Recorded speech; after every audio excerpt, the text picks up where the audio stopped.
One of the interesting phenomenons we've seen over the past decade when it comes to Star Fox discussion is just this weird glazing of Starlink, which, if you don't know, Starlink was a Switch game in which Ubisoft partnered with Nintendo to incorporate Star Fox characters into their own unique setting and lore.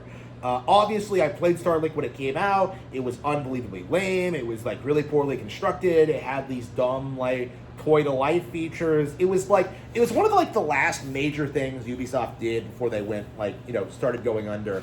But like the game was kind of interesting because of how much effort they put into like incorporating the Star Fox characters into it. They had some really good animations and like some good voice acting. Like it felt like a sequel to Zero in a lot of ways. I think they had like a lot of the same voice actors, and again, it was definitely like an interesting experiment that could have worked if they had like focused on making it a Star Fox game from the get go.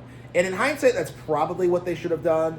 But it's very interesting thinking about this in hindsight because technically, because Star Fox was on Switch, technically we have gone we got a Star Fox game on Wii U, got one on Switch, and are now getting a Star Fox game. Star Fox is appearing in a movie, and we'll probably get a game announcement here very soon. So again, Star Fox has been back for a decade. And it's like the rest of the industry has just only now just caught up with that fact. It's very interesting to kind of think about that. But my thing is, when it comes to the narrative versus reality, because the overwhelming YouTube consensus that you've been seeing for the past decade is this idea that Starlink is good and that Star Fox Zero is bad. And obviously, if you have two brain cells to rub together, you know that's not true. Because Starlink was overpriced, it had those stupid toys. I believe that with the way it's structured, you can't even really make any progress without with buying additional toys. It's it's a really weird game in that sense. It was something that came out just before the Toys to Life thing fad ended, but at the same time, I don't know, it was kind of cool having a giant R-Wing on top of your controller, flying around this open world space. Again, there are things to like about Starlink, but there's no denying that, it was very surface level appealing, right? You had these big open spaces, you could, shoot off into space, you could, explore different planets. There were things about Starlink that were, kind of interesting in that respect. But, it was not as good as Star Fox Zero. And that is something that I really do need to emphasize as we, go into this. As we go into, Star Fox's glorious return on the big screen. Star Fox Zero was absolutely one of the best games on Wii U, the best Star Fox game ever made, and this huge, huge deal that was simply, overlooked at the time. People do not realize how innovative Star Fox Zero actually was, because the control scheme is, bar none, the best control scheme for any flight sim ever.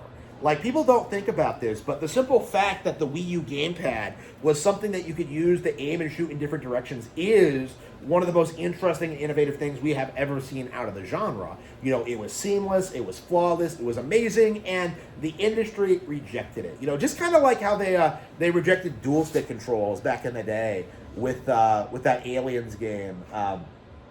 What was it? It was the Argonaut one. So this is this game introduced dual stick controls, and at the time, the boomer game journalists weren't able to wrap their heads around it because they were used to other games and just older control schemes, and eventually dual stick was adopted as the industry standard.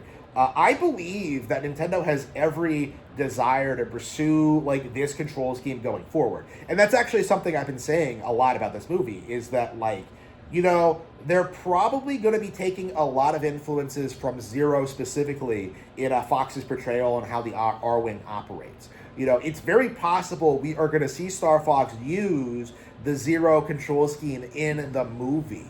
And when that happens, a generation of kids are going to get fired up about, using the R-Wing like that, of just, aiming and shooting in different directions. That's something that I think that,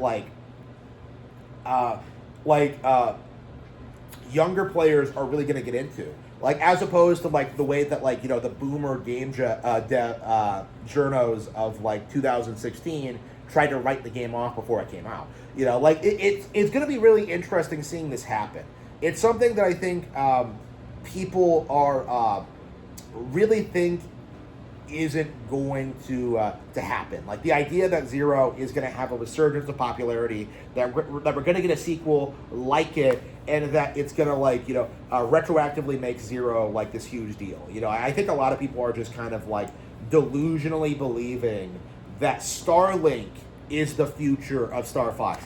Like, that's the thing I've noticed about, like, these YouTubers and these streamers, is that they're so much more into Starlink because it's a game that takes lower skill, that a game that's, like, surface level appealing, a game that's more chill, a game where you just kind of, like, float aimlessly around, like these barren landscapes. Like, it's not as good, is, like, the simple reality of it. Like, Star Fox Zero is an actual skill-based game, and, like, people with no skills can't get into and enjoy it. But Starlink was, like, superficially appealing and, like, did more for, like, the furry audience, where you actually got to see the characters out of the cockpit. They got to interact with other characters. Like, you got to see them, like, have lines of dialogue, being more story focused. Like, that's the thing the furry audience wants. While, like, actual Star Fox fans want, like, high quality R-wing action, and that's what Zero provided. So, again, this is a major problem that we're seeing in, like, the Star Fox community. And something that I'm not sure is going to be resolved anytime soon is the whole divide between furries and actual fans.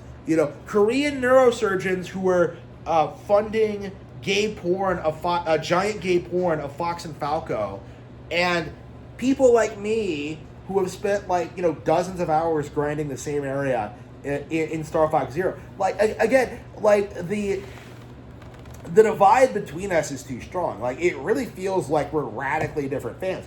And my belief is that if Nintendo is going to succeed going forward, like, they have to tell the furries to go fuck themselves and make games made for actual fans, people who actually want to fly around in planes. Okay, the furries are going to be around no matter what. You don't have to pander to them, like you do, but you do have to make cool vehicles in space. Like, that's all we want. Okay, that's all we want to see.